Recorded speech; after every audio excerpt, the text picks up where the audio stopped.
এই যে আমাদের মাঠে চলে আসছে ধান কাটার মেশিন। দেখেন মাশাআল্লাহ কি সুন্দর করে ধান কাটতেছে। এখানে কিন্তু ধান নষ্ট হয় না, বরঞ্চ খেরও নষ্ট হয় না। দেখেন মাঠে কি সুন্দর করে কাটতেছে। দেখেন যদি কারো এই যে খের অবস্থা দেখেন, এই যে দেখেন কি সুন্দর করে কাটতেছে। একটা খের নষ্ট হয় না। যদি দর্শক কারো দরকার পড়ে এই মেশিনের, অবশ্যই আমার কমেন্ট বক্সে নক দিবেন বা মেসেঞ্জারে নক দিবেন। দেখেন দেখছেন কি সুন্দর মেশিন আর কি সুন্দর ধান কাটতেছে।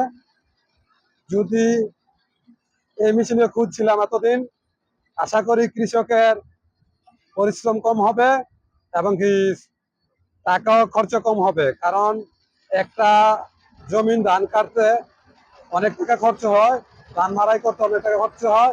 তো এখানে মারাই কাটাই সব একসাথে, কোনো ঝামেলা নাই, ধানেরও কোনো ক্ষয়ক্ষতি হয় না। দেখেন কিন্তু জমিনটা শুকনো হইলেই না। তো দর্শক, যদি কারো এই মেশিনের দরকার পড়ে অবশ্যই জানাবেন। আপনাদের অপেক্ষায় রইলাম, আর আপনারা ভিডিওটা শেয়ার করে দিবেন, অন্যজনদের দেখার সুযোগ করে দিবেন।